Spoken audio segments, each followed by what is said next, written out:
शंकरं शंकराचार्यं केशवं बादरायणं सूत्रभाष्यकृतौ वन्दे भगवन्तौ पुनः पुनः। ईश्वरो गुरुरात्मेति मूर्तिभेदविभागिने व्योमवद्व्याप्तदेहाय दक्षिणामूर्तये नमः। नमः श्री शंकरानंद गुरुपादाम्बुजन्मने सविलास महामोह ग्राहग्रासैककर्मणे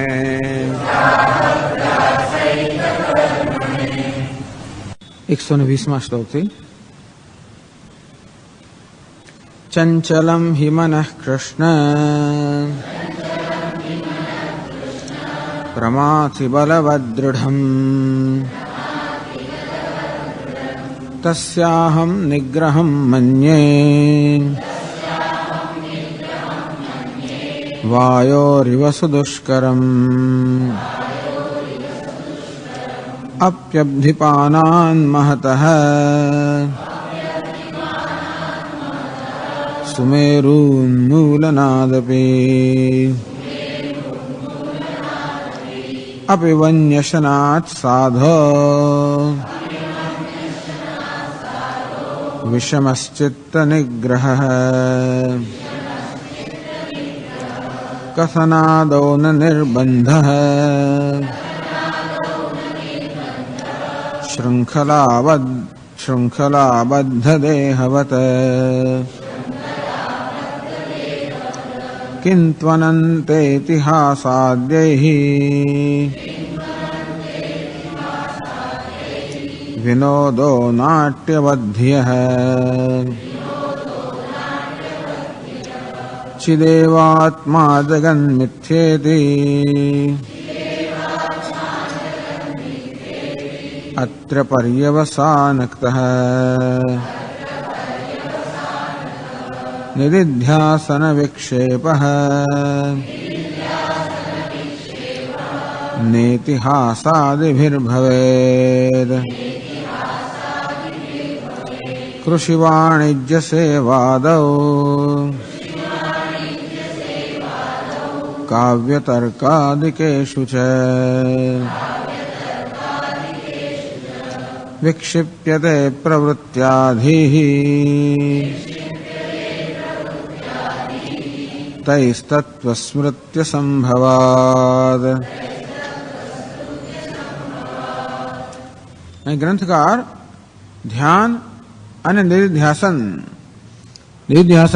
એતદેક પરત્વમ બ્રહ્મ પરત્વમ સતત આપણા મનને બ્રહ્મમાં કેન્દ્રિત રાખવું જેથી વિપરીત ભાવના દૂર થઈ જાય.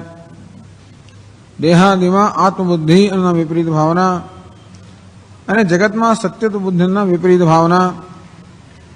તો સતત આ પ્રકારનું દર્શન આપણા મનને સતત આ વસ્તુ વિશે સાવધાન રાખવું. આપણા મનને આ સત્યથી સાવધાન રાખવું કે આત્મા દેહાદિથી ભિન્ન છે અને જગત મિથ્યા છે. સતત સાવધાની એટલે કે જ્ઞાન થયા પછી પણ આ પ્રકારની સાવધાની એટલા આવશ્યક છે કે જગતને સત્યતા આપવાના અને દેહ ઇન્દ્રિયને આત્મા માનવાના સંસ્કાર અનાદિકાળથી હોવાને કારણે એટલા દ્રઢ છે કે સંસ્કારને આપણે ધીમે ધીમે દૂર કરવા જ પડે. અને વિપરીત ભાવના કહેવામાં આવે છે એ વિપરીત ભાવનાને દૂર કરવા માટેનું સાધન છે, ઉપાય છે સાવધાની. સાવધાનીથી આપણા ચિત્તને આ દર્શનમાં જોડેલું રાખવું જોઈએ કે આત્મા દેહાદિથી ભિન્ન છે અને જગત મિથ્યા છે. એતદેક પરત્વમ છે. આ કેવી રીતે કરવું? કેવી રીતે આપણા મનને સતત બ્રહ્મમાં જ કેન્દ્રિત કરવું? કેવી રીતે? તત્કથનમ તત્ચિંતનમ તત્કથનમ અન્યોન્યમ તત્પ્રબોધનમ. સતત બ્રહ્મનું ચિંતન કરવું એટલે કે આત્માના વાસ્તવિક સ્વરૂપનું સતત ચિંતન કરવું, જગતના મિથ્યાત્વનું ચિંતન કરવું. તત્કથનમ એનું જ કથન કરવું. અન્યોન્યમ તત્ પ્રબોધનમ, અને પરસ્પર એના વિશે જ વાર્તાલાપ કરવો, એના વિશે જ ચર્ચા કરવી. આપણે મનમાં ચિંતન કરીએ અને વાણીથી બોલતા હોય, આ મુખ્ય આપણો વ્યવહાર છે. તો મનમાં પણ તત્ચિંતનમ, એનું ચિંતન ચાલ્યા કરે અને વાણી દ્વારા પણ એનું જ કથન થાય કે એને જ વિશે વાર્તાલાપ થાય, અને એક પરત્વમ કહેવામાં આવ્યું. તો અહીં ગ્રંથકાર નિધિધ્યાસન માટે એક પરત્વમ એ પ્રકારના શબ્દનો પ્રયોગ કરે છે. એમ કહેવા માંગે છે કે એવી કોઈ આવશ્યકતા નથી કે આપણે આપણા મનને એની બધી પ્રવૃત્તિમાંથી વાળી લઈને કોઈક એક જગ્યાએ કેન્દ્રિત કરવું. ધ્યાનમાં આવી આવશ્યકતા છે. ધ્યાનમાં હંમેશા કોઈક ધ્યેય વિષય હોય જે બીજા બધા વિષયો કરતા ભિન્ન હોય. જે કે હું ભગવાન કૃષ્ણનું ધ્યાન કરવા માંગતો હોઉં, અમુક રૂપમાં ભગવાનનું ધ્યાન કરવા માંગતો હોઉં, તો એ રૂપ બીજા બધા રૂપ કરતા જુદું છે. હું ભગવાનના નામનું સ્મરણ કરવા માંગતો હોઉં, તો એ નામ બીજા બધા નામ કરતા જુદું છે. અને તેથી એક રૂપનું ધ્યાન કરવા માટે મારે મારા મનને બીજા બધા રૂપમાંથી નિવૃત્ત કરીને એક રૂપમાં સ્થાપિત કરવું પડે. એમાં જ મારે એને સ્થિર કરવું પડે, એકાગ્ર કરવું પડે. એક નામનું મારે સ્મરણ કરવું હોય તો બીજા બધા નામમાંથી મનને નિવૃત્ત કરીને એક નામમાં એકાગ્ર કરવું પડે. આવું ધ્યાન. ત્યારે નિધિધ્યાસમાં એવું ખરું? એક પરતામાં ખરું? તો કે નહીં, એક પરત્વમાં એવું નથી. એટલા જ માટે સર્વમ ખલુદમ બ્રહ્મ, જે છે બ્રહ્મ જ છે. અને બ્રહ્મ કોઈ એક નામમાં કે રૂપમાં મર્યાદિત નથી. સર્વનામ અને પ્રત્યેક કોઈ પણ નામ અને કોઈ પણ રૂપ વાસ્તવમાં બ્રહ્મની અભિવ્યક્તિ છે. પ્રત્યેક નામ રૂપનું અધિષ્ઠાન છે અસ્થિ ભાતિ પ્રિય. એટલા જ માટે બ્રહ્મ પર મારું ધ્યાન કેન્દ્રિત કરવા માટે કોઈક એક નામ કે એક રૂપમાં જ મારે ધ્યાન કેન્દ્રિત કરવું આવશ્યકતા નથી. પરંતુ કોઈ પણ નામ અને રૂપમાં હું બ્રહ્મના દર્શન કરી શકું. કોઈ કઈ વિચાર પૂરતું જ મારા મનને મર્યાદિત રાખવાની આવશ્યકતા નથી. પણ પ્રત્યેક વિચાર વાસ્તવમાં એક નામ અને રૂપ એનો એક આકાર છે, અને પ્રત્યેક વિચારનું મૂળ તત્વ કે પ્રત્યેક વિચારનો સારભૂત તત્વ માત્ર ચૈતન્ય છે. આમ સચ્ચિદાનંદ પરમાત્મા, સત સ્વરૂપ પરમાત્મા જ્યારે એ નામ રૂપ ધારણ કરે ત્યારે આપણે જગતના પદાર્થો કહીએ, જડ પદાર્થો કહીએ. એ જ ચિત્ત સ્વરૂપ પરમાત્મા જ્યારે નામ રૂપ ધારણ કરે આપણે વિચારો કહીએ, વૃત્તિ કહીએ. તો જેવી રીતે જગતના બધા પદાર્થોમાં આપણે સત એનું અનુસંધાન કરી શકીએ, તેમ વિચારોમાં આપણે ચિત્તનું અનુસંધાન કરી શકીએ. એવું હોવાને કારણે એટલે કે બ્રહ્મ કોઈ નામ રૂપનું વિરોધી નથી, અથવા કોઈ એક નામ રૂપ કે પદાર્થ પૂરતું મર્યાદિત ન હોવાને કારણે આપણા ચિત્તને માત્ર એક જ નામમાં, એક જ રૂપમાં, એક જ વસ્તુમાં જોડવું અને એમાંથી એને ચલાયમાન ન થવા દેવું, એવા પ્રકારનો જે પ્રયત્ન ધ્યાનમાં હોય છે એવા પ્રયત્નની આવશ્યકતા નથી. પણ એક આવશ્યકતા ખરી કે આપણું મન પેલા અધિષ્ઠાનમાં અસ્થિ ભાતિ પ્રિયમાં કેન્દ્રિત થયું હોવું જોઈએ, અને કોઈ પણ નામરૂપ હોય. એટલા માટે કહ્યું કે આ તો સરળ છે. તત્કથનમ તત્ચિંતનમ તત્કથનમ. અને બ્રહ્મનું કથન કરવું હોય, બ્રહ્મની કથા કરતા બહુ સરસ, કથામાં તો આનંદ આવે. કથનાદો નિર્બંધ શૃંખલાબદ્ધ દેહવત. આ દેહને જાણે સાંકાથી બાંધવામાં આવ્યો હોય અને હલનચલન ન કરી શકે, તેમ ધ્યાન માટે મનને પણ કોઈ સાંકાથી બાંધવામાં આવવું જોઈએ, જેથી મન પોતાના ધ્યેય વિશે હલનચલન ન કરે. પરંતુ પેલા એક પરત્વ કે બ્રહ્મ પરત્વમાં આ પ્રકારે મનને કોઈ સાંકાથી બાંધવાની જરૂર નથી. આપણે બ્રહ્મની કથા કરીએ. બૃહદ વાસિષ્ઠ, મોક્ષ ધર્મ, સૂત સંહિતાદય, કેટલા બધા ગ્રંથો છે જેમાં આ બ્રહ્મની ચર્ચા કરતી ઘણી બધી કથાઓ હોય છે.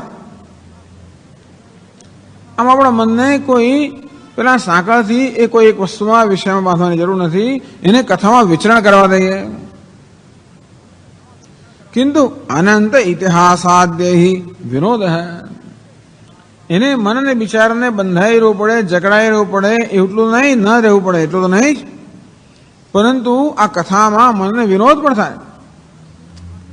જેમ કે નાટક વગેરે જોવામાં કેવો આપણને આનંદ આવે કે મનોરંજન થાય, તેવી રીતે આ કથા કરવામાં કે કથા સાંભળવામાં આનંદ આવે, મનોરંજન થાય. આમ ગમ્મત સાથે જ્ઞાન, ગમ્મત મળે આપણને કથા વગેરે શ્રવણ કરવાથી, કથન કરવાથી, અને જોડે જોડે બ્રહ્મનું ચિંતન પણ થાય, બ્રહ્મ પરત્વ પણ જળવાઈ રહે. તો ભાઈ કથાઓ તો અનેક પ્રકારની હોય, તો શું આપણું મન પણ આ બ્રહ્મમાંથી ચલાયમાન ન થઈ જાય? તો કે ચિદેવાત્મા જગન મિથ્યાયતિ અત્ર પર્યવસાનતઃ. આ બધી જ કથાઓ જે કહેવામાં આવતી હોય, 10મા છોકરાની કથા તો આપણે તો થોડી કથાઓ જાણીએ છીએ, બધી શાસ્ત્રોમાં જાત જાતની કથાઓ કરવામાં આવે. આપણને અત્યારે રસ પડે કે નહીં જુદી વાત છે, પણ બહુ કથાઓ બધી આવતી હોય છે. તો ચંદ્રકાંત ગ્રંથ બધી વાંચો તો ભરછું જાત જાતની કથાઓ બધી આવતી હોય. એ વખતે એમને વિનોદ આવતો હતો. આપણે ટૂંકમાં આપણને ગમે એવી કથાઓ. બધી કથાઓનું તાત્પર્ય શેમાં હોય છે? જગતના મિથ્યાપણામાં, પ્રાપ્તસ્ય પ્રાપ્તિમાં, સંસારના મિથ્યાત્વમાં, કે શોક મિથ્યા છે, આત્મા સત્ય છે, નિત્ય મુક્ત છે, સર્વ આત્મા છે. આમાં જ બધી કથાઓનું તાત્પર્ય હોવાને કારણે એ બધી કથાઓ જ્યારે કહેવાઈ રહી હોય ત્યારે કે સંભળાઈ રહી હોય ત્યારે પણ આ તાત્પર્યમાં તો આપણું મન હંમેશા કેન્દ્રિત થયેલું છે. એક વસ્તુ છે, કશું પણ આપણે કહેતા હોઈએ ત્યારે એ કહેવાની પાછળનું તાત્પર્ય હંમેશા આપણા મનમાં હોય. અર્થાત આપણે કોઈક તાત્પર્યને ધ્યાનમાં રાખીને જ હંમેશા કશું કહેતા હોઈએ છીએ. આમ કઈ એવું તો હોવું જોઈએ, એવું કઈ નિયમ નથી. જો કે જેમ ફાવે એમ બોલે, એ તો બાળક ગાડું ઘેરું બોલી છે ખરા, એને બબડાટ ને ફફડાટ ને બધું થતું હોય. પણ સામાન્ય રીતે બુદ્ધિમાન મનુષ્યો, વેદાંતના સાધકો વગેરે વાતો કરતા હોય ત્યારે હંમેશા આ બધી એમની તો વાણીનો સંયમ હોય જ. એક શબ્દો વ્યર્થ ના ઉચ્ચારે. એ લોકો જયારે કંઈ કહે ત્યારે કોઈ પાસેનું પ્રયોજન હોય, તાત્પર્ય હોય, એ તાત્પર્યને ધ્યાનમાં રાખીને જ કહેવામાં આવે. એ તાત્પર્યને કેન્દ્રમાં રાખીને બધું કહેવામાં આવે. જો કોઈ ઉપનિષદ કથાઓ નથી કહેતું. સદૈવ સૌમ્ય ઇદમ અગ્રાસીત એકમેવા દ્વિતીયમ. હે સૌમ્ય, આ જગત એના સર્જન પહેલા એક અદ્વિતીય સદ હતું. સા દેવતા ઐક્ષત, આ સત નામના દેવતાએ ઈક્ષણ કર્યું. બહુશ્યામ પ્રજાએ, હું બહુ બની જઉં, હું ઉત્પન્ન થઉં, એમ કરીને તેજના રૂપમાં ઉત્પન્ન થયું. એને વળી પાછું ઈક્ષણ કર્યું, જળના રૂપમાં ઉત્પન્ન થયું. આવી કથા જ છે. પણ આ બધી કથાઓનું તાત્પર્ય ક્યાં છે? બ્રહ્મ સત્યમ જગન મિથ્યા, કે બ્રહ્મ જગતનું અભિન્ન નિમિત્ત ઉપાદાન કારણ છે. બ્રહ્મ એક અદ્વિતીય છે. ભગવાન પર કથાઓ કે રસોહમ અપ્સુ કાઉન્તે પ્રભાસ્મિ શશિ સૂર્યયો. આમ ભગવાન પોતાની વિભૂતિનું વર્ણન કરે, વિશ્વરૂપનું દર્શન કરાવે. આ બધું પણ મનોરંજન માટે છે. પ્રેમ કરતા કરતા એક વસ્તુ ખરી કે આ પ્રકારની કથાઓમાં હંમેશા એનું તાત્પર્ય ઈશ્વર વાસુદેવ સર્વમ, એમાં એનું તાત્પર્ય હોય છે. અને હંમેશા તાત્પર્ય તો મનમાં રહેતું જ હોય છે જ્યારે કશું પણ કહેતા હોય ત્યારે. અને તેથી બ્રહ્મની આપણે કથા કરતા હોઈએ, બ્રહ્મનો ઉપદેશ કરવા માટે, ત્યારે પણ આ જગત મિથ્યા છે, બ્રહ્મ સત્ય છે અને બ્રહ્મ આત્મા છે, એ તાત્પર્ય તો હંમેશા મનમાં હોવાનું છે. નિધ્યાસન વિક્ષેપ ન ઇતિહાસાદિર્ભવેત. અને તેથી આ પ્રકારે કથાઓ કરવામાં પણ જે નિધિધ્યાસન અર્થાત બ્રહ્મ પરતા, એક પરત્વ જે છે એમાં વિક્ષેપ ન થાય. તો ધ્યાન અને નિધિધ્યાસન વિશે આ મહાન ભેદ ગ્રંથકાર બતાવે છે. તો જયારે આ બધી કથાઓની વાત આવી એટલે કોઈ પ્રશ્ન કર્યો 124 શ્લોકમાં, કૃષિ વાણિજ્ય સેવા દઉં કાવ્ય તર્કાદિશ કે શું છે? તો પછી અમે કાવ્ય વાંચીએ, કાલિદાસ વગેરે, તર્ક શાસ્ત્ર ભણીએ કે ખેતીવાડીનું કામ કરીએ, આ બધું કરીએ તો બ્રહ્મનું ચિંતન થાય કે ના થાય? તો કે ના થાય. વિક્ષિપ્યતે પ્રવૃત્ત્યાધિ. આ ખેતી કરતા કરતા તો બધી બહુ પ્રવૃત્તિ કરવી પડે, બહુ ચિંતન કરવું પડે. આપણે બીજનું ચિંતન કરવું પડે, જમીનનું ચિંતન કરવું પડે, ખાતરનું ચિંતન કરવું પડે, ખેડવાનું ચિંતન, અનેક વસ્તુનું ચિંતન કરવું પડે. અને તેથી ટૂંકમાં આપણે આ પ્રકારનો વ્યાપાર કરતા હોઈએ, ધંધો કરતા હોઈએ કે બીજો બધો કંઈ વ્યવસાય કરતા હોઈએ તો કે નહીં, એ આ બ્રહ્મચિંતનને અનુકૂળ નથી. પેલા એવું જો કથા કરતા કરતા પણ બ્રહ્મનું ચિંતન જળવાઈ રહેતું હોય તો ખેતી કરતા કરતા કેમ ના જળવાય? ધંધો કરતા કરતા કેમ ના જળવાય? હું નોવેલો વાંચતો જળવાય કે ના જળવાય? નોવેલ વાંચી શકાય કે નહીં? ટીવી જોઈ શકાય કે નહીં? ભાઈ મારે તર્કશાસ્ત્ર ભણવું હોય એ ભણવું તો મારે બીજું કોઈ વાંચવું કરવું હોય તો થાય કે છાપું વાંચાય કે નહીં વંચાય? તર્કશાસ્ત્ર અભ્યાસ થાય કે નહીં? તો કે નહીં. વિક્ષિપ્યતે પ્રવૃત્યાદિ, આ બધામાં આપણે બધી બ્રહ્મથી વિચલિત થઈ જાય. તત્વ સ્મૃતિ અસંભવાત, કારણ કે આ બધી વસ્તુઓને તત્વ સાથે બ્રહ્મ સાથે કોઈ સંબંધ જ નથી. પેલી જે ખાસ કથાઓ કહેવામાં આવતી હોય જે દ્વારા બ્રહ્મની સત્યતા જગતનું મિથ્યાત્વનું પ્રતિપાદન કરવામાં આવતું હોય એ બધી કથાઓ તો એ તાત્પર્યની આસપાસ જ વણાયેલી રચાયેલી હોવાને કારણે આપણું મન એ તાત્પર્યમાં કેન્દ્રિત થઈ શકે. પણ આ બધા કાવ્યોના નોવેલોના કથાઓ આ બધી વસ્તુઓ જાય છે એને કઈ બ્રહ્મ એનું તાત્પર્ય હોતું જ નથી. કે આપણે ખેતી કરતા હોય ને ધંધો કરતા હોય વ્યવહાર કરતા હોય તો એમાં બ્રહ્મનું તાત્પર્ય ના હોય, એમાં તો ધનનું તાત્પર્ય હોય. અંતેથી હું ધારો કે ધંધો કરતો હોઉં કે વ્યવસાય કરતો હોઉં તો મારું ચિત્ત શેમાં હોય? નફો કેમ કરવો? એટલા જ માટે એ બધું કરવામાં તો કે નહીં, બ્રહ્મ પરતામાં એક પરતામાં આ બધી પ્રવૃત્તિઓ ના આવે. એટલા માટે કારણ કે આ બધી પ્રવૃત્તિઓ તો વિક્ષેપ કરનારી છે. તો હવે આપણી ચર્ચા આગળ ચાલે છે. નનો કૃષ્યાદીનામ તત્વાનુસંધાન વિઘાતિત્વેના ત્યાજ્યત્વે. આપ કહો છો કે ભાઈ ખેતી વાડી અને આ ધંધો પાણી આ બધું છોડી દો જો બ્રહ્મનું ચિંતન કરવા દો.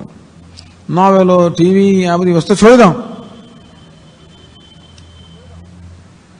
તો પછી આપ આ બધું જયારે અમને છોડી દેવાનું કહો છો તો પછી ભોજન વગેરે છોડી દેવાનું ખરું કે નહીં? એ પણ ખરું જ ને. ભોજનાદેહ અપી તથાત્વાદ. ભોજનમાં બ્રહ્મ તો ના જ હોય ને. ભોજન કરતી વખતે પણ બ્રહ્મનું ચિંતન શક્ય નથી. તો જો મારે ખેતીવાડી વગેરે મારા વ્યવસાય છોડી દેવા જોઈએ જેથી હું એક પરત રહી શકું, બ્રહ્મ પર રહી શકું, બ્રહ્મ પરત્વ મારા મનમાં જળવાઈ શકે રહે. તો તેવી રીતે આ ભોજન વગેરે વસ્તુ મારે છોડી દેવી જોઈએ ખરી કે નહીં? 125માં શ્લોકમાં આ શંકાનો ઉત્તર આપે છે. અનુસંદધતૈવાત્ર ભોજનાદૌ પ્રવર્તિતુમ શક્યતે અત્યંત વિક્ષેપ અભાવાદાશુ પુનઃસ્મૃતેઃ.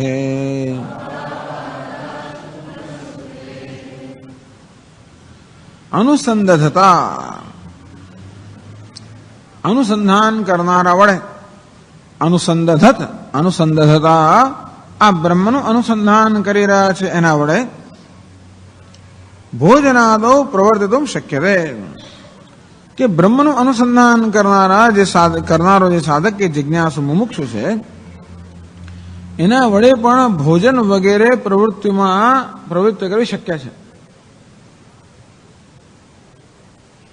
કેમ? શા માટે શક્ય છે? ખેતી તો કે નહીં, વ્યવસાય તો કે નહીં, ધંધો તો કે નહીં, નાટક તો કે નહીં, અને ભોજન કેમ? હા, તો કે છે અત્યંત વિક્ષેપ અભાવાદ. એટલા જ માટે કે ભોજનમાં અત્યંત વિક્ષેપ થતો નથી. થોડો ઘણો વિક્ષેપ થાય પણ અત્યંત વિક્ષેપ થતો નથી. એ પણ કેમ? શા પછી કહું છું કે વિક્ષેપ ન થાય? આશુ પુનઃ સ્મૃતે. કારણ કે આશુ એટલે કે એકદમ ઝડપથી આપણે ઝડપથી કે ત્વરાથી વળી પાછા બ્રહ્મનું સ્મરણ કરી શકીએ. જેવું ભોજન પૂરું થાય, જેને બ્રહ્મનું સ્મરણ કરવું છે એની વાત થઈ રહી છે. ટૂંકમાં જેને બ્રહ્મના સ્મરણમાં આનંદ છે એ તો રાહ જ જોઈ રહ્યો હોય કે ક્યારે આ ભોજન પૂરું થાય. ક્યારે જેમ આપણે પેલું ધારો કે ક્રિકેટ મેચ જોતા હોઈએ, ત્રિકોણીય જંગ, એવો જંગ જોતા હોઈએ ધારો કે, ભારત ને પાકિસ્તાન વચ્ચે ફાઇનલ મેચ ચાલતી હોય તો આમ જમવામાં આપણું મન ના લાગે. એ ઉત્તરાયણ આવતી હોય ને આકાશમાં પતંગ ચડાવતા હોય ને બહાર નીચે તો બોલાવે કે જમવા, કોને એવું મન લાગે? કદાચ નીચે જાઓ તો આમ ઉપર જ હોય, હા પેલું પતંગ આવે, પેલું આમ ગયું, એમાં જ આપણું ચિત્ત હોય. ક્યારે જમવાનું પૂરું થાય અને ક્યારે ભાગવું. તેવી રીતે જેને બ્રહ્મચિંતનમાં જ રસ છે, એ તો આશુ પુનઃ સ્મૃતે હે, એ તો તરત જ જેવું ભોજન પૂરું થાય કે તરત જ વળી પાછા એના બ્રહ્મચિંતનમાં લાગી જાય.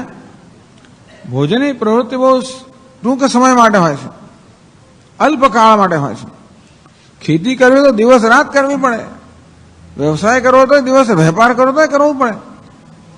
ટૂંકમાં બીજી બધી પ્રવૃત્તિઓ કેવી છે કે દિવસ રાત કરવું પડે. ખરેખર તો ભોજન કરતી વખતે પણ બ્રહ્મનું ચિંતન થઈ શકે? ના થયું નહીં. અન્નમ બ્રહ્મેતિ વિજાનાત, અન્ન પણ બ્રહ્મ જેવું ચિંતન થઈ શકે. કારણ કે ભગવાન કહે છે ને, ગામ આવે છે પુષ્ણામી ચૌષધિ સર્વાહ સોમો ભૂતવા રસાત્મક, હું જ આ સોમ અર્થાત ચંદ્ર બનીને રસરૂપ બને આ બધી વનસ્પતિનું પોષણ કરું છું. એટલે વનસ્પતિના રૂપમાં, આહારના રૂપમાં ભગવાન જ છે. અને એટલે આ ભોજન પણ બ્રહ્મચિંતનની વિરુદ્ધ તો નથી. આપણે ખાવામાં જો પ્રવૃત્ત ના થઈ જાય એટલે ટૂંકમાં આપણે તો ભોજન જોયું નામ બે તૂટી પડે એવું એ જ વસ્તુ જુદી છે. ભોજન જો ભોગ બુદ્ધિથી કરવામાં આવતું હોય તો બ્રહ્મથી વિક્ષેપ થાય. ભોજન માત્ર આપણી ક્ષુધાની નિવૃત્તિ કરવા માટે કરવામાં આવતું હોય તો પછી બ્રહ્મના કે ઈશ્વરના ચિંતનમાં મનને જોડવું શક્ય છે. કારણ કે બ્રહ્મ ભોજનમાં પણ ઈશ્વર રહેલો જ છે, ઈશ્વર જ ભોજનના રૂપમાં છે. અહમ વૈશ્વાનરો ભૂતવા પ્રાણીનામ દેહમાં આશ્રિત, પ્રત્યેક પ્રાણીના દેહની અંદર પણ એ જ ઈશ્વર વૈશ્વાન રૂપમાં રહેલો છે. સર્વસ્ય ચાહા મૃદ સન્નિવિષ્ટ, અને દરેકના હૃદયમાં આત્મારૂપ પણ એ જ ઈશ્વર રહેલો છે. એ હોવાને કારણે ભોજન કરતી વખતે પણ ખરેખર તો બ્રહ્મનું ચિંતન શક્ય છે. એ દ્રષ્ટિએ પણ કહેવામાં આવ્યું કે ભોજન એ બ્રહ્મચિંતનમાં મહાન વિક્ષેપ પાડતું નથી, અને કદાચ કંઈક વિક્ષેપ પાડે તો પણ એ માત્ર અલ્પકાળ માટે હોય છે. અને તેથી વળી પાછું એટલે કહ્યું આશુ પુનઃસ્મૃતે હે અત્યંત વિક્ષેપ અભાવાત. આશુ આશુ એટલે ઝડપ છે. આપણે આશુતોષ કહીએ છીએ ને, આશુતોષ ઝડપથી સંતુષ્ટ થનાર ભગવાનને આશુતોષ કહેવાય, શિવજીને. આશુ પુનઃસ્મૃતે હે, આપણે બ્રહ્મ સ્મૃતિ વળી પાછી ઝડપથી આપણે પ્રાપ્ત કરી શકીએ. ભોજન બહુ ઝાઝો વિક્ષેપ પહોંચાડતું નથી.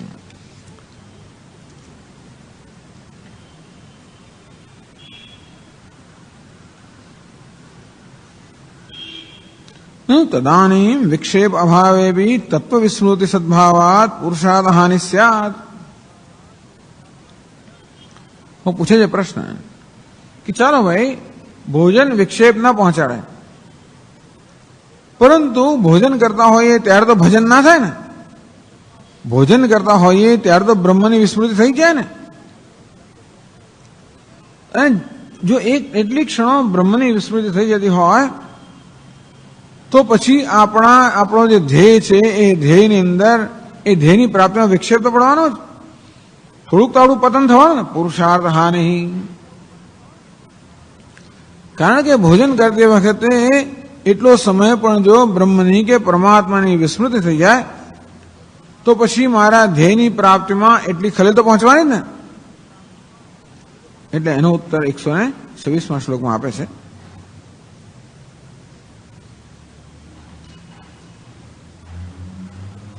તત્વ વિસ્મૃતિ માત્રાન્ન અનર્થ કિંતુ વિપર્યયાદ વિપર્યેતુમ ન કાલોસ્તે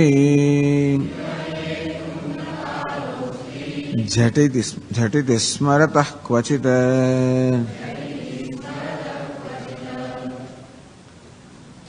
તત્વ વિસ્મૃતિ માત્રાત્ના અનર્થ.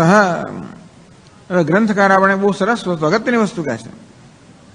અનર્થ જીવનમાં જે દુઃખ શોક સંતાપ જન્મતો હોય એ દુઃખ કે શોક કે સંતાપ માત્ર તત્વની વિસ્મૃતિથી અર્થાત તત્વને ભૂલી જવાથી માત્રથી નથી થતું.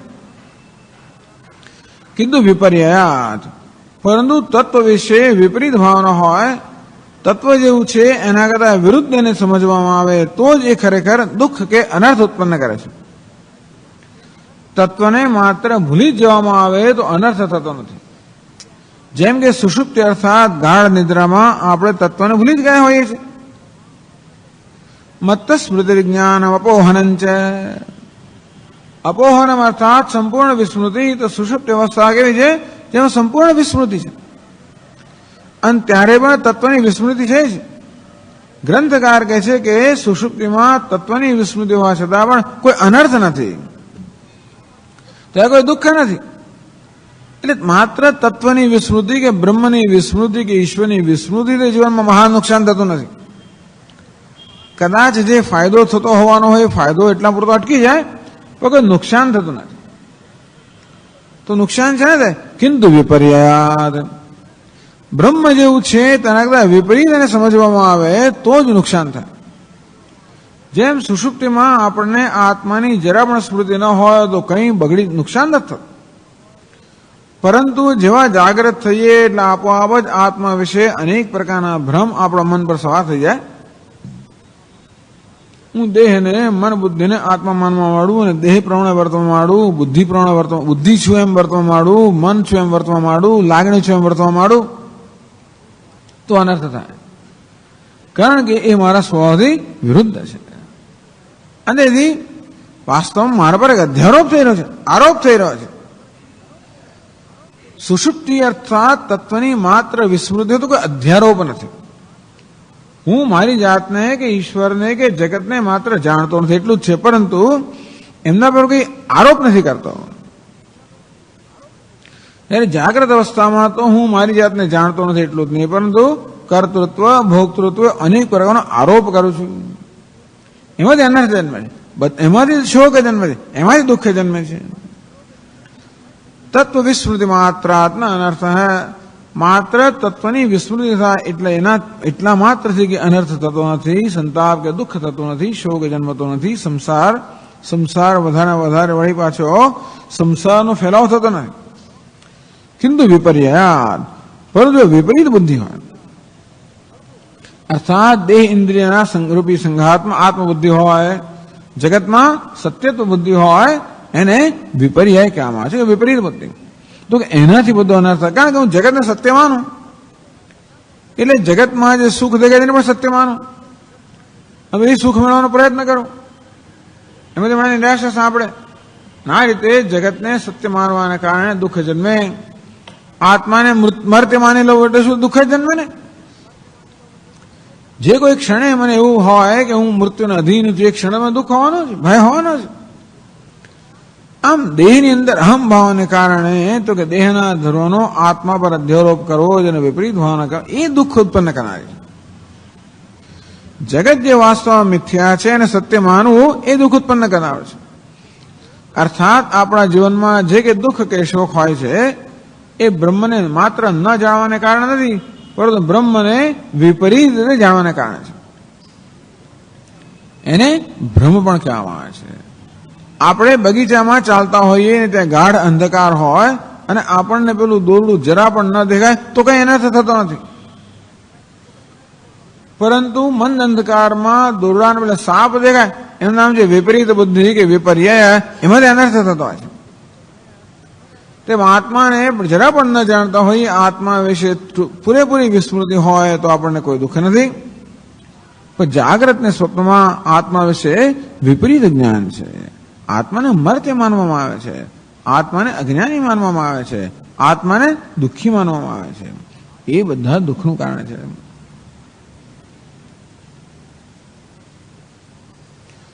ચાલો ટૂંકમાં ગ્રંથકાર કહેવા માંગે છે કે ભોજન વગેરે જે પ્રવૃત્તિ છે જે આપણા જીવનની રક્ષા માટે ભોજનની અંદર સ્નાન પાન બધું આવી જાય.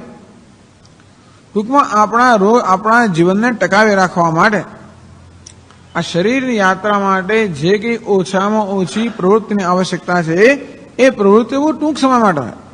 ભાઈ 1.5 કલાક સુધી નાના કરતા હોય જુદી વાત છે, ભાઈ એવું તો જુદી વાત છે.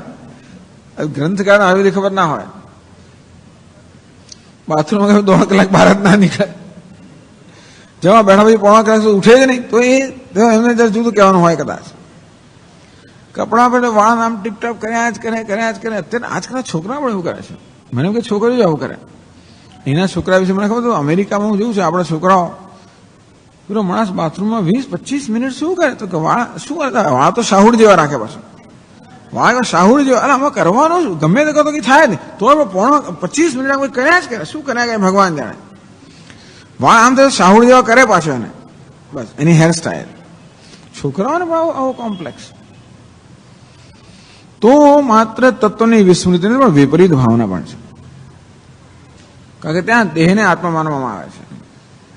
ભોજન વગેરે જે આપણી માત્ર આવશ્યક પ્રવૃત્તિ છે, જે શીઘ્ર કરવામાં આવતી હોય, તો એમાં માત્ર તત્વની વિસ્મૃતિ જે છે હોય તો, પરંતુ વિપરીત ભાવના નથી. જ્યારે આ બીજી બધી પ્રવૃત્તિઓ છે એમાં તો વિપરીત ભાવના છે, અંતેથી એ અનેક અનર્થ ઉત્પન્ન કરનારી છે.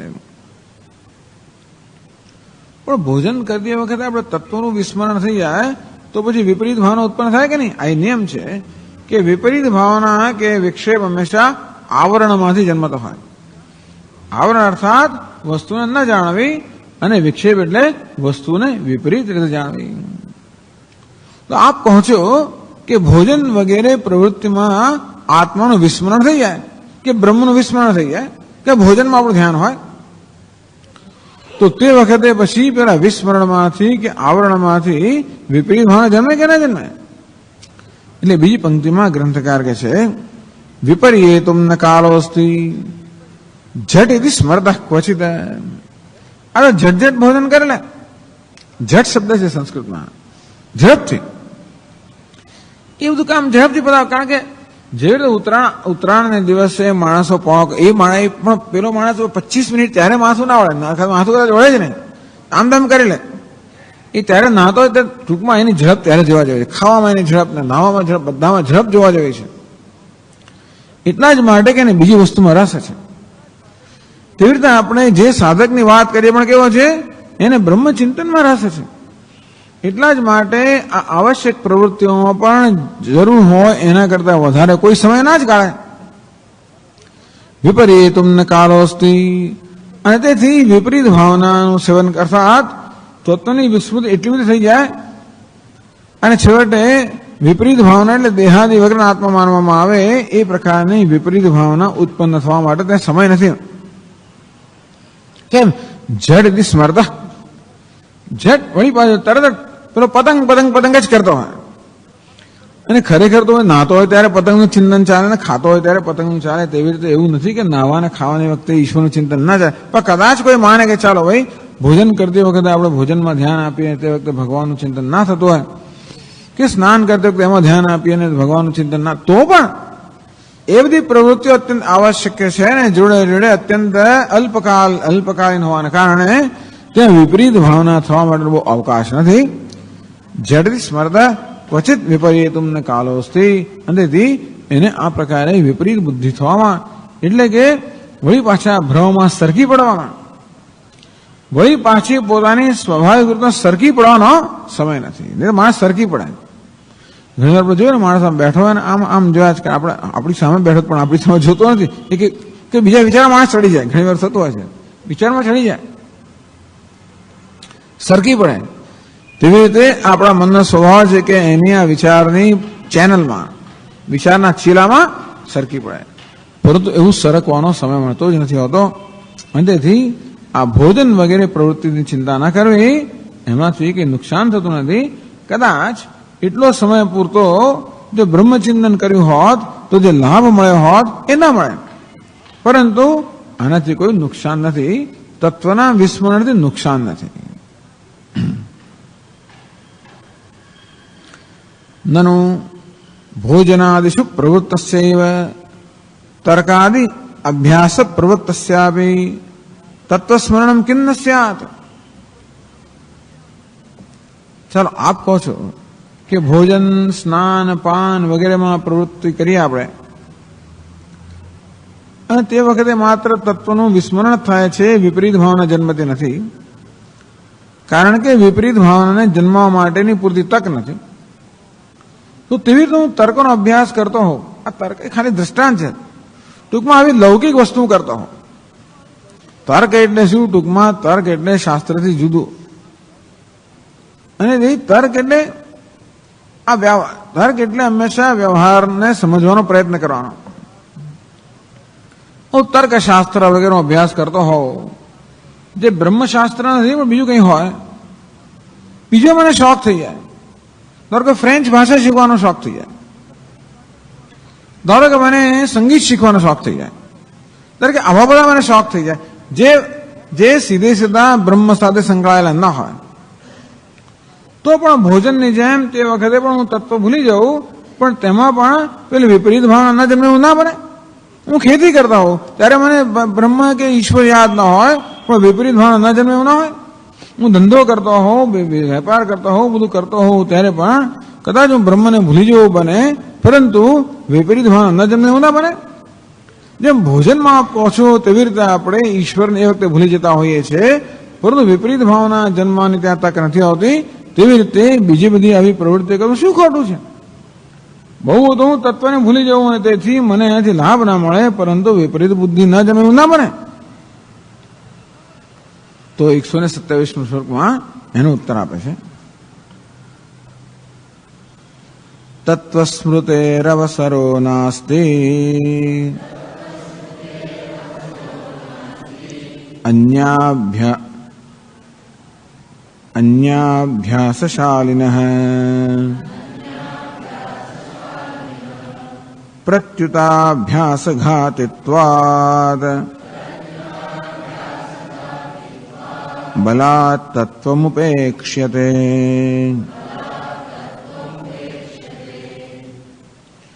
તત્વસ્મૃતેઃ અવસરઃ નાસ્તિ. તો કે તમારાથી આ બધી પ્રવૃત્તિ કરવી હોય, ધારો કે તર્કનો અભ્યાસ કરવો હોય, ધારો કે રાજકારણનો અભ્યાસ કરવો હોય, ધારો કે ક્રિકેટનો અભ્યાસ કરવો હોય, તે વખતે તત્વનું સ્મરણ કરવાની કોઈ શક્યતા જ નથી. અન્ય અભ્યાસશાલિનઃ, આ ઉપનિષદ અર્થાત વેદાંત સિવાયના કોઈ અભ્યાસ કરવાની જેને ટેવ પડી ગઈ છે એવા માણસ માટે એવી પ્રવૃત્તિ વખતે તત્વનું સ્મરણ કરવાનો કોઈ અવકાશ જ નથી. કારણ કે હવે આપણે ધારો કે ક્રિકેટનો સ્કોર જોતા હોઈએ બધું, તો ક્યાં ત્યાં આગળ બ્રહ્મ ક્યાં? કોઈ શક્ય જ નથી. ધારો કે હું શેરના બજારના ભાવ જોતો હોઉં, એમાં કોઈ દિવસ તત્વનું ચિંતન, તત્વનું સ્મરણ શક્યતા છે? શક્યતા નથી. બેંકમાં ગયા હોઉં પૈસા ભરવા માટે, પૈસા લેવા માટે, ચેકિંગ કરવા માટે, પછી સેફ ડિપોઝિટ વોલ્ટમાં પેલા ઘરાણામાં, એમાં તત્વના ચિંતનની શક્યતા જ નથી. કે પછી હું માલ ખરીદતો હોઉં અને પછી એમાં વેચતો હોઉં, આ બધી વસ્તુઓ તત્વને સ્મરણની શક્યતા નથી. કે ખેતી કરતો હોઉં અને ધંધો કરતો હોઉં, આ બધી પ્રવૃત્તિઓમાં તત્વના સ્મરણની કોઈ સંભાવના નથી. ભોજન કરતી વખતે તત્વના સ્મરણની સંભાવના છે. ટૂંકમાં આપણી આ દિનચર્યા જે છે એ પ્રવૃત્તિમાં તત્વના સ્મરણની સંભાવના છે, પરંતુ આ બીજી બધી લૌકિક જે વ્યવહારિક પ્રવૃત્તિઓ છે એમાં તો તત્વના સ્મરણની સંભાવના જ નથી. તત્વસ્મૃતેઃ અવસરઃ નાસ્તિ અન્યાભ્યાસશાલિનઃ. અન્ય એટલે બીજા બધા કાવ્ય, તર્ક વગેરેના અભ્યાસ કરનાર માણસને આ તત્વના સ્મરણનો કોઈ અવકાશ નથી. ચાલો ભાઈ, કઈ વાંધો નહીં. આપણે કહ્યું તે પ્રમાણે બહુ તત્વને ભૂલી જઈએ, પણ તત્વને ભૂલી જવા માત્રથી કે નુકસાન થતું નથી. ચલો અમે ફાયદાથી વંચિત રહી જઈએ, પણ નુકસાન તો નહીં થવાનું. તો કે નહીં, પ્રત્યુત અભ્યાસઘાતિત્વાદ બલાत् તત્વમ ઉપેક્ષતે. તો કે નહીં, આ બધી પ્રવૃત્તિ ત્યારે જ થઈ શકે જ્યારે આપણે વિપરીત ભાવનાનો સ્વીકાર કરીએ ત્યારે. ટૂંકમાં આપણે જગતને સત્યતા ન આપીએ તો આ પ્રવૃત્તિ કરી કેમ શકાય? માણસને ધારો કે ધંધો કરવો હોય અને એમાંથી નફો કરવો હોય, આ બધું કરવા માટે તો ચિંતન કરવું પડે ને. કયો માલ લેવો, કયો માલ ન લેવો, શું કરવું, આ બધી જાતની યોજના કરવી પડે છે. પૈસા કે મફત નથી મળતા હોતા. અને તેથી આ બધી વસ્તુનું ચિંતન ન કરે. એટલું જ નહીં, પરંતુ એ બધાને સત્યતા ન આપે ત્યાં સુધી માણસ એ ધંધો કરવા જાય તો પછી ખોઈને જ આવે. ટૂંકમાં આ બધા વેદાંત ધારો કે આવા માણસો હવે બ્રહ્મચિંતન કરતા કરતા ધંધો કરવા જાઓ તો બ્રહ્મ જાય ને ધંધો પર જતો રહે. ધંધો કરતી વખતે ધંધામાં ધ્યાન આપવું સારું. એકાઉન્ટ હિસાબ કિતાબ કરતી વખતે રામ રામ રામમાં જોતો હિસાબ ખોટા જ પડવાના છે ને. ટૂંકમાં એ બધી પ્રવૃત્તિ તો જ આપણે યોગ્ય રીતે કરી શકીએ જ્યારે આપણે આપણા ચિત્તને એમાં જોડીએ. એટલું જ નહીં, પરંતુ એ કામ ચીવટથી કરીએ. અને એવું ચીવટથી ત્યારે થઈ શકે જ્યારે એ કામ આપણા મહત્વનું હોય. એ વસ્તુ મહત્વની ત્યારે હોય જ્યારે આપણે એને સત્ય માનતા હોઈએ ત્યારે. અંતેથી નહીં તો પછી શું થાય, પેલા આપણા અગસ્ત્ય ઋષિની જેમ એમ કે પાલખી ઉછકવાની આવે એને પછી શું કરે, પેલા 3 પાલખી વાળો તો બરાબર ઉચકે અને ચોથા આમ પગ મૂકે, પેલી બાજુ પગ મૂકે, જાત જાતનું કેમ કે જીવડું ના આવે ને એવું. તો પાલખી ચલાવવું ઉચકતી વખતે આવું બધું ના ચાલે. પેલો બિચારો બેઠો એને આમ આજકાલ લાગ્યા જ કરે. અંતેથી આપણે જો ધંધો વગેરે વ્યવહાર બરોબર કરવો હોય, ધારો કે તર્કશાસ્ત્રનો અભ્યાસ કરવો હોય કે વ્યાકરણ શાસ્ત્રનો અભ્યાસ કરો તો પૂરેપૂરું ધ્યાન આપવું પડે. પછી આ એવું બધા સૂત્રો બરાબર જો જે કંઈ અભ્યાસ કરો વ્યવસ્થિત કરવો પડે. નહીતર વ્યાકરણ ના આવડે, તર્કનો અભ્યાસ ના કર્યો, તર્કશાસ્ત્ર ના આવડે, કાવ્યમાં રસ ના લે તો કાવ્યનો આનંદ ના આવે. સિનેમા જોવાનો આનંદ ક્યારે આવે? જેનામાં રસ લઈએ ત્યારે. લોકો તો બધા એની વાતો કરતા હોય છે. ટૂંકમાં બપોરે બધા ટેલિવિઝન પર જેને કહેવાય સોપ ઓપેરા, ટેલિવિઝન પર બપોરે બહેનો ઘરમાં હોય, સ્ત્રીઓ ઘરમાં હોય, એટલે એમને રસ પડે એ પ્રકારના ઘણા બધા શો ત્યારે આવતા હોય, સિરિયલ આવતી હોય. એકની એક વાર્તા મહિનાઓ અને વર્ષો સુધી ચાલે. કોઈ પણ વાર્તા આપણે ઘરની વાર્તા કંઈક હોય, કોઈ 2 જણ વચ્ચે પ્રેમ થયો, છૂટા પડે ભેગા થાય, આવું ચાલ્યા જ કરે, ઝઘડો થયો ને એવું ચાલ્યા જ કરતો હોય. અને પછી એમાં પેલા પ્લોટ એવા બધા ગૂંચવાડા એવું કરતા ચાલ્યા જ કરે. મહિનાઓ અને વર્ષો સુધી ચાલે. લોકો વર્ષો સુધી એકને એક સિરિયલ જોતા હોય, એમાં મોટા થયા હોય. એવી બહેનો જયારે બપોરે ભેગી મળે તો શું વાત કરે? આ જ વાત કરે. પેલો ચાર્લ્સ ક્યાં ગયો અને પેલી મેરીનું શું થયું, જાણે કે આ સત્ય ના હોય એવી તો વાત કરે. જાણે કે પેલો ખરેખરો માણસ હોય અને ખરેખર આવું થયું હોય. એવો આપણે રસ ના લઈએ તો આપણે એમાં શું આનંદ આવે? આ તો નાટક છે, આવું કઈ થતું એવું ધારો માનીએ તો ના આનંદ આવે. સિનેમા જોતી વખતે કે આ તો ખાલી એક્ટિંગ કરે સ્વામી, આમાં કશું નથી હવે એવું આપણે જોઈએ તો આનંદ ના આવે. આપણે એને સાચું માનીએ તો જ આપણે આનંદ આવે ને. ટૂંકમાં જગતની કે વ્યવહારની આ બધી પ્રવૃત્તિઓમાંથી તો જ આપણે આનંદ માણી શકીએ જ્યારે એ બધી વસ્તુને સત્યતા આપીએ. એટલે જગત સત્યમ એનો વિપરીત ભાવના થઈ ગઈ. ટૂંકમાં વિપરીત ભાવનાનું સેવન ન કરીએ ત્યાં સુધી આ પ્રવૃત્તિઓ આપણે અસરકારક રીતે ચીવટથી કે રસપૂર્વક ન કરી શકીએ. તર્ક તો આ બધા શાસ્ત્રો બહુ ગૂંચવાડાવાળા છે.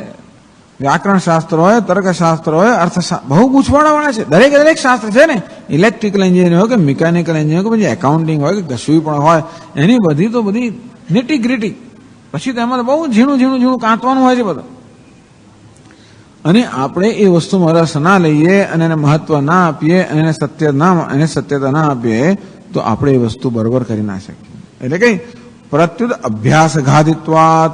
અંતેથી આ ખેતીવાડી ધંધા વગેરેમાં આપણે રસ લેવાને માટે તો ખરેખર જે બ્રહ્માભ્યાસ છે, બ્રહ્માભ્યાસનો ઘાત થવાનો છે. બલાત તત્વ ઉપેક્ષતે, બળપૂર્વક તત્વની અર્થાત બ્રહ્મની આપણે ઉપેક્ષા કરવી જ પડે અને આપણે જગતને સત્યતા આપવી જ પડે. અંતો જ આપણે આ પ્રકારનો વ્યવહાર કરી શકીએ કે આ બધી વસ્તુમાં રસ લઈ શકીએ. એટલે ગ્રંથકાર કહેવામાં કે નહીં, કારણ કે ભોજન વગેરે આપણા નિત્ય ક્રમની અંદર આપણે એમ કહ્યું કે ચાલો એ તો તમે કરી શકો.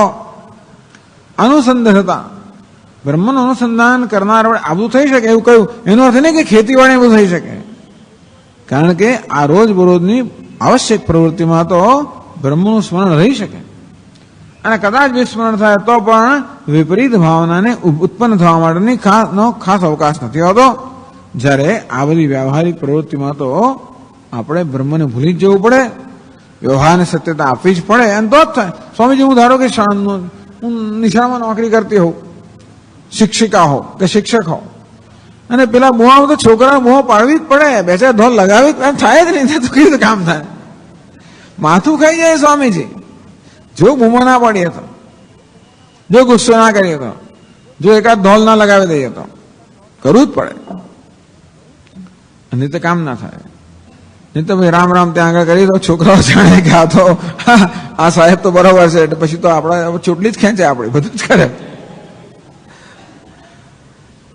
ટૂંકમાં શાક લેવા જઈએ ત્યાં રામ રામ કરી તો શાક વાળો જાણી જાય, એટલે પછી આપણને કેવું શાક વળગાડે, બધા લોકો વળગાડે, જાણી જાય. અને તેથી જો શાક પણ સારી રીતે લાવવું હોય તો શાકને મહત્વ આપવું જ પડે. ભીડામાં બ્રહ્મ નહીં, પણ ભીડામાં ભીડાના દર્શન કરીએ અને પપૈયામાં પપૈયાના દર્શન કરીએ તો જ આપણે સારું લાવી શકીએ ને. આ બ્રહ્મ છે ને આ પેલું બ્રહ્મ છે તો બરાબર છે, તો પછી પેલો વળગાડે જ આપણને. જો કે પપૈયામાં પપૈયાના દર્શન કરવા છતાંય વળગાડતો હોય છે, એ જુદી વાત છે. ટૂંકમાં આ બધી વસ્તુમાં પૂરતો રસ લેવા છતાં પણ ઘણી વાર બરોબર થતું નથી, એ જુદી વાત છે. પણ કહેવાનો ભાવ એ છે કે આ બધી પ્રવૃત્તિઓ તો જ કરી શકીએ જ્યારે માત્ર તત્વનું વિસ્મરણ જ નહીં, પરંતુ વિપરીત ભાવના, અર્થાત જે વસ્તુ મિથ્યા છે અને સત્યતા ન આપીએ તો આ બધી પ્રવૃત્તિઓ ન કરી શકીએ. કાવ્ય તર્કાદિ અભ્યાસસ્ય તત્વ અભ્યાસ વિરોધિત્વાદ. આ તો તર્કશાસ્ત્ર ને બધું તો ખરેખર જગત, આ બધા કાવ્યો અને બધા સિનેમા અને બધી વસ્તુઓ જે છે ને એ તો જગતને સત્ય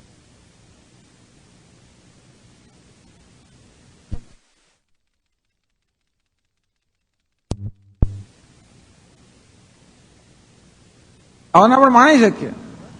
બધા જાત જાત રસ હોય ને એ રસને માણી શકીએ. એટલે હાસ્ય રસ હોય, કરુણ રસ હોય, જાત જાત રસ હોય, પેલા આંખમાં ચોધાના આંસુ હોય ને આપણે પણ થોડા એવા થઈ જાય તો જ આ બધી વસ્તુ માણી શકીએ, નહીં તો કેમ માણી શકીએ? અને તેથી એ બધી વસ્તુની અંદર એટલે કે તત્વ અભ્યાસ વિરોધિત્વાદ.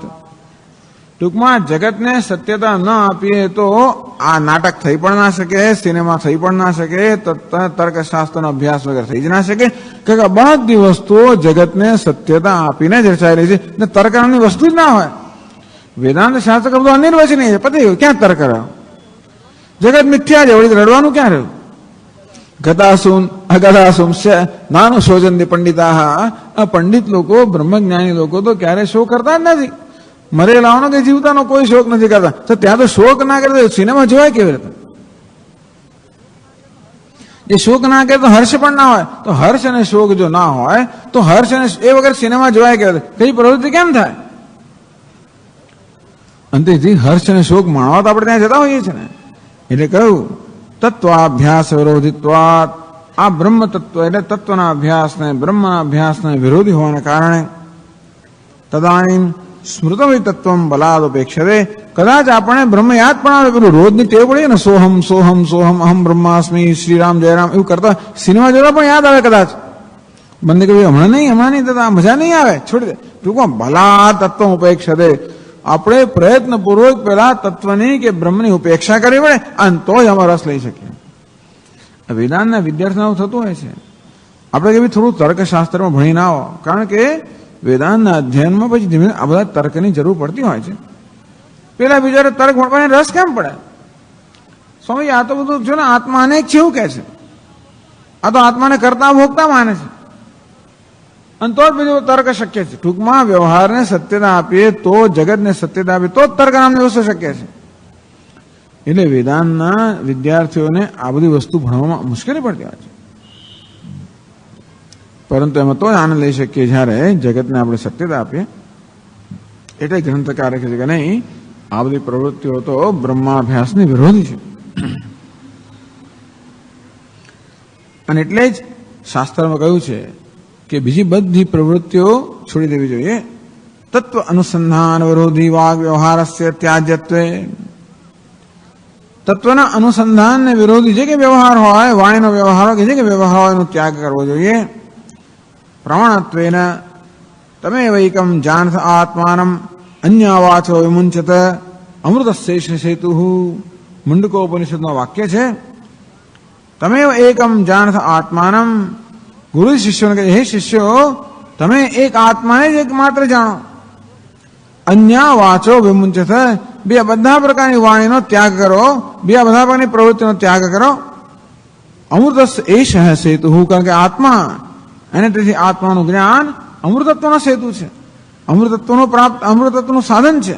અને માટે માત્ર તમે એને જ જાણો, એને જ જાણવામાં, એમાં જ નિષ્ઠા પ્રાપ્ત કરવામાં રત રહો અને બીજી બધી વાણી, બીજી પ્રવૃત્તિ છોડી દો. તો એ જ વાક્યને 128 શ્લોકમાં આ ગ્રંથકાર બતાવે છે. તમે વૈકમ વિજાનીથ શન્યા વાચો વિમુંચત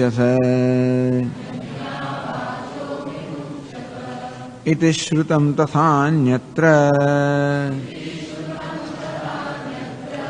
વાચો વિજ્ઞાપનમ ત્વિતિ. તમેવ એકમ વિજાનીથ, હે શિષ્યો, માત્ર એક આત્માને જ તમે જાણો, અર્થાત આત્માનું જ્ઞાન પ્રાપ્ત કરવામાં જ તમે રત રહો. એટલે કે શાસ્ત્રનું શ્રવણ, એનું મનન, એનું નિધિધ્યાસન અથવા તો શમ દમ વગેરે સમાધિ સર્ક સંપત્તિ આ પ્રકારની યોગ્યતા પ્રાપ્ત કરવાનું અંતઃકરણ શુદ્ધિ, એ માટેના પ્રયત્નમાં જ રત રહો. અન્ય વાચો વિમુંચત, ક્યાં તો અંતઃકરણ શુદ્ધિ, કે પછી એ ભગવાનની ભક્તિ, કે પછી શાસ્ત્રનું ચિંતન, કે એનું મનન, આ બધા જે આત્મજ્ઞાનના સાધનો છે એ સિવાયની પ્રવૃત્તિ, આની વિરોધી જે પ્રવૃત્તિ હોય એનો ત્યાગ કરો. એનો અર્થ થયો અન્ય વાચો વિમુંચત, કામ્ય કર્મનો ત્યાગ, નિષિદ્ધ કર્મનો ત્યાગ, બહુ તો નિષ્કામ કર્મ, ભગવાનની સેવાના ભાવથી થતું કર્મ. માત્ર ઉપનિષદ કે વેદાંત એનું જ અધ્યયન અથવા તો વેદાંતના અધ્યયનમાં ઉપયોગી એ પ્રકારનું અધ્યયન. ચલો સંસ્કૃત વ્યાકરણ એમાં શીખવું છું જેથી હું વેદાંતનું અધ્યયન કરી શકું, તર્ક પણ એટલા માટે શીખવું છું જેથી વેદાંતનું અધ્યયન બરોબર કરી શકું. ટૂંકમાં જે કઈ પ્રવૃત્તિ કરતા હોય એ બધાનું એક જ ધ્યેય હોવું જોઈએ, અને એ છે બ્રહ્માભ્યાસ. અન્ય વાચો વિમુંચત, એ સિવાયની બીજી બધી વાણી, એ સિવાયની બીજી બધી પ્રવૃત્તિઓ ત્યાગી દો, છોડી દો. ઇતિ શ્રુતમ, આ પ્રકારે શ્રુત્યા પ્રતિપાદિતમ, શ્રુતિ આ પ્રકારે પ્રતિપાદન કરે છે કે બીજી બધી વાણીનો પ્રવૃત્તિનો ત્યાગ કરવો જોઈએ. અન્યત્ર અર્થાત એનું મુંડકોપનિષદમાં, અન્યત્ર અર્થાત બૃહદારણ્યકોપનિષદમાં પણ કહેવામાં આવ્યું છે વાચો વિજ્ઞાપનમ તુ ઇતિ. તમેવ ધીરો વિજ્ઞાય પ્રજ્ઞામ કુર્વીત બ્રાહ્મણ નાનુધ્યાયાન બહૂન શબ્દાન વાચો વિજ્ઞાપનમ હિ તત. કે ધીર, આગળ આવી ગયો, આ વાક્યની ચર્ચા પણ થઈ ગઈ કે બુદ્ધિમાન કે મુમુક્ષુ જે અધિકારી છે એણે આત્માનું જ્ઞાન પ્રાપ્ત કરીને, શ્રવણ અને મનન દ્વારા આત્માનું જ્ઞાન પ્રાપ્ત કરીને પ્રજ્ઞામ કુર્વીત બ્રાહ્મણ, આ બ્રાહ્મણ પ્રજ્ઞા અર્થાત નિધિધ્યાસનમાં પોતાના ચિત્તને છોડવું જોઈએ. નાનુધ્યાયાત બહૂન શબ્દાન, બીજા બધા શબ્દો કે બીજી બધી પ્રવૃત્તિનું ધ્યાન ન કરવું જોઈએ.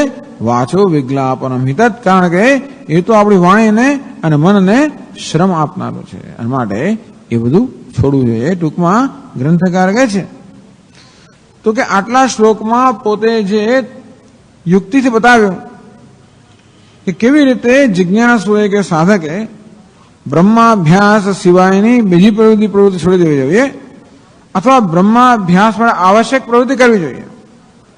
ભોજન આવશ્યક છે માટે કરવું જોઈએ, સ્નાન પાન આવશ્યક છે માટે કરવું જોઈએ, એટલે વ્યાયામ કશું પણ આવશ્યક જણાતું હોય તો કરવું જોઈએ, પણ એ સિવાયની બધી પ્રવૃત્તિનો ત્યાગ કરો, એવું યુક્તિપૂર્વક જે સમજાવ્યું.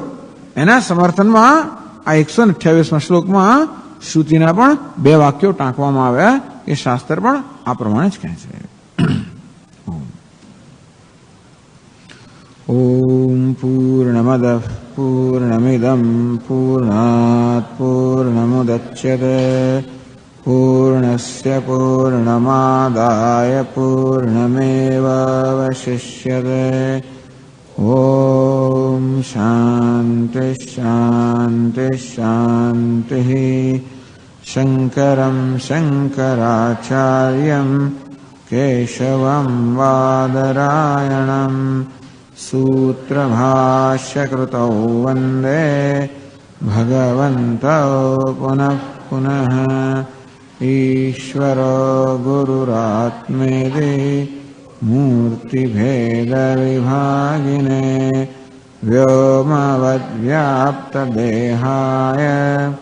दक्षिणामूर्तये नमः। ॐ शान्तिः शान्तिः शान्तिः।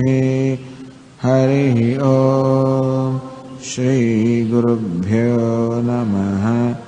हरिः ॐ।